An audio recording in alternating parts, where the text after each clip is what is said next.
ভীষণ মজার একটা আচার বানিয়ে ফেললাম। এত সহজ করে যে আচার বানানো যায় এটা আমার ধারণাই ছিল না আগে কখনো। বাজারে যেয়ে দেখলাম অনেক জলপাই এসেছে বাংলাদেশ থেকে, তো ভাবলাম যে এটা বোধহয় জলপাইয়ের সিজন। 1 কেজি পরিমাণ জলপাই কিনে এটাকে ধুয়ে ভালো করে বোটাটা ছিঁড়ে নিয়েছি এবং টিস্যু দিয়ে মুছে নিয়েছি। তারপরে এটাকে নাইফ দিয়ে এমনভাবে কেচে নিয়েছি লম্বালম্বি করে, যাতে এটার বিচিটা পর্যন্ত টাচ লাগে। চুলায় একটি ফ্রাই প্যান বসিয়ে দিলাম, আর এখানে দিয়ে দিচ্ছি 1 কাপ পরিমাণ সরিষার তেল। যেহেতু এটা আস্ত জলপাইয়ের আচার, তো সরিষার তেলটা দিয়ে আচারটা ডুবে থাকবে। আপনারা চাইলে পরবর্তীতে আরও কিছু তেল গরম করে দিয়ে দিতে পারেন। দিয়ে দিচ্ছি 3-4টা তেজপাতা, 2টা এলাচ আর 2টা টুকরা দারচিনি, আর এখানে দিয়ে দিব 7-8টা লাল মরিচ, এবং সেই সাথে দিয়ে দিচ্ছি একটা বড় সাইজের রসুনের কোয়া।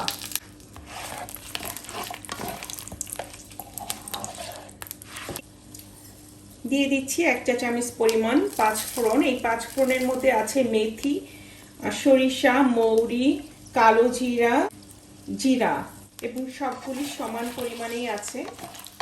একটু হালকা করে ভেজে নিচ্ছি। মশলা কষানো বা মশলার যে প্রপোর্শন সব কিছুর উপরেই একটা খাবারের টেস্ট নির্ধারণ করে। ভাজা হয়ে গেছে, এখন আমি এখানে দিয়ে দিচ্ছি 1 চা চামচ পরিমাণ আদা বাটা। আদা বাটা খুব বেশি না দিলেও হবে, এটা জাস্ট ফ্লেভারের জন্য, এবং একটু অল্প পরিমাণে দিলে টেস্টটাও ভালো হবে। আর 1 চা চামচ পরিমাণ রসুন বাটা। সবগুলোকে আমি আবার একটু হালকা করে ভেজে নিচ্ছি। দিয়ে দিব পরিমাণ মতো লবণ। এই পর্যায়ে আমি দিয়ে দিচ্ছি সেই জলপাইগুলো, 1 চা চামচ পরিমাণ মরিচের গুঁড়া, দিয়ে দিচ্ছি আধা চা চামচ পরিমাণ হলুদের গুঁড়া। হলুদের গুঁড়াটা দিলে কালারটা সুন্দর আসবে। একটু নেড়ে চেড়ে মিক্স করে নিচ্ছি।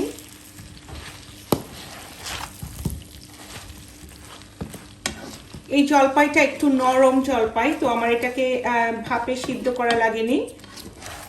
জলপাই কিনে 1-2 দিন ঘরে রেখে দিলে একটু নরম হয়ে যায়, তো সেক্ষেত্রে আর ভাপে সিদ্ধ করা লাগে না। আর সিদ্ধ করতে গেলে কিন্তু একটু পানি লাগে, তো পানিটা না দেওয়াই ভালো আচারে। আচার যত পারা যায় পানি ছাড়াই করা উচিত, আর পানিটা দিলে আচারটা বেশি দিন সংরক্ষণ করে রাখা যায় না। এখন দিয়ে দিব 1 টেবিল চামচ পরিমাণ সাদা সরিষা বাটা। ভালো করে আচারের সাথে মিক্স করে দিচ্ছি, এবং এটাকেও আমি 2 মিনিট ধরে কষিয়ে নেব। আর এই সরিষাটা আমি যখন বেটেছি তখন এটার সাথে কোনো পানি ইউজ করিনি, পানির পরিবর্তে ভিনেগার দিয়ে এটাকে বেটে নিয়েছি। বাসায় যদি গ্রাইন্ডার থাকে তাহলে কিন্তু এটাকে আর কোনো পানি বা সিরকা দিয়েও করা লাগে না। এটা আপনারা ড্রাই অবস্থায় সরিষা দানাটাকে গ্রাইন্ডারে করে গুঁড়ো করে নিতে পারেন। কালারটা অনেক সুন্দর হয়ে আসছে, দেখতে পাচ্ছেন। আমি এখন এখানে দিয়ে দিব আধা কাপ পরিমাণ চিনি। আপনারা চিনিটা আপনাদের পছন্দ মতো দিতে পারেন। আবারও ভালো করে নেড়ে নিচ্ছি, এবং এই চিনিটা গলার পর যে পানিটা আসবে ক্যারামেল, সেটা যাতে শুকিয়ে যায়, কারণ চিনির পানি বা যে কোনো পানি আচারকে নষ্ট করে ফেলবে খুব তাড়াতাড়ি। তো আমি এগুলিকে সবগুলিকে শুকিয়ে নিচ্ছি ভালো করে। চুলার আঁচটা মিডিয়াম আঁচে দিয়ে দিলাম।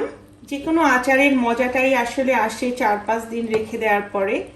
বানানোর সাথে সাথে ওই টেস্টটা আসে না যেটা কিছুদিন থাকার পরে আসে।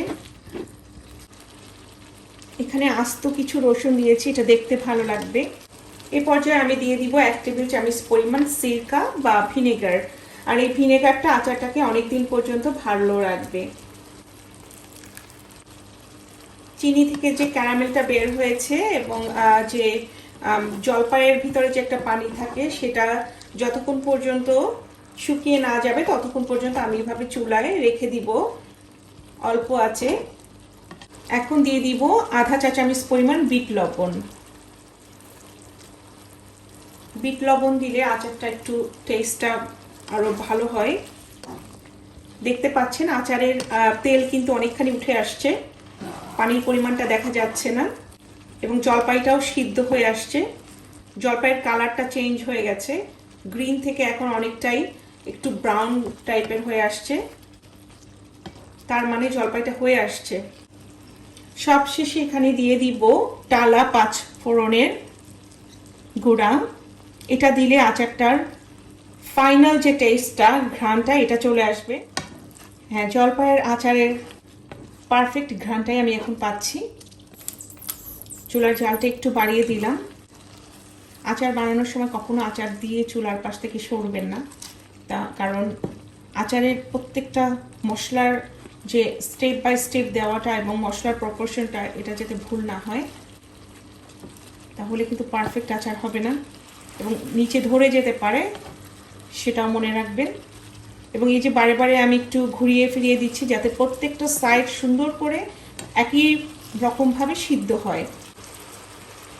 আচার শুকনো স্থানে রাখবেন এবং যদি রোদে দিতে হয়, রোদে দেওয়ার সময় আচারের মুখটা খুলে একটা পাতলা শুকনা সুতি কাপড় মুখের উপরে দিয়ে রাখবেন যাতে ধুলোবালি না আসে। এখন আপনাদেরকে দেখিয়ে দিচ্ছি, এই যে তেল কিন্তু বের হয়ে আসছে, মশলাটা কষানো হয়ে গেছে সুন্দর করে এবং আচারটাও সিদ্ধ হয়ে আসছে। আর এই যে ফেনাগুলি দেখতে পাচ্ছেন, ফেনা মানে আচারের যে তেলটা আমি ইউজ করেছি সরিষার তেল, এটা খাঁটি সরিষার তেল। ফেনা উঠলে বুঝতে পারবেন যে তেলের মধ্যে ভেজাল নাই। এই যে মশলাগুলি তেল থেকে আলাদা হয়ে গেছে, তার মানে আচারটা হয়ে গেছে। আমি এখন চুলাটা বন্ধ করে দিচ্ছি, দিয়ে আমি আচারটাকে ঠান্ডা করে নিব। ঠান্ডা করে একটা এয়ারটাইট পটে রেখে দিব। আর পটে ঢুকানোর আগে গরম মশলা যেগুলি দিয়েছিলাম আস্ত, এগুলিকে তুলে ফেলে দিব। এলাচ, দারচিনি আর তেজপাতা। এখন আমি দেখিয়ে দিচ্ছি জলপাইয়ের ভিতরটা। এই যে দেখেন একদম সিদ্ধ হয়ে গেছে ভিতরটা। লবণ এবং ঝাল, মিষ্টি সবগুলিকে আমি টেস্ট করে দেখছি কেমন হলো। বিসমিল্লাহির রহমানির রহিম। মাশাআল্লাহ, অসম্ভব মজা হয়েছে, পারফেক্টলি সবকিছু হয়েছে, অনেক সুন্দর অ্যারোমা আসছে। তো আমি এখন এটাকে ঠান্ডা করে নিচ্ছি। এত সহজ করে যে আচার বানানো যায় এটা আমার ধারণাই ছিল না আগে কখনো। এই ছিল আমার আজকের আচারের রেসিপি, যেটা আমি আপনাদের সাথে শেয়ার করলাম। খুব সহজভাবে বানিয়েছি, আশা করছি আপনাদের কাছে ভালো লেগেছে। নতুন রাঁধুনি যারা, তাদের কিছুটা হলেও উপকারে আসবে আমার এই রেসিপিটি। আবার আসবো নতুন কোনো রেসিপি নিয়ে অন্য কোনো সময়। এই পর্যন্ত সবাই ভালো থাকবেন, নিরাপদে থাকবেন। আল্লাহ হাফিজ, আসসালামু আলাইকুম।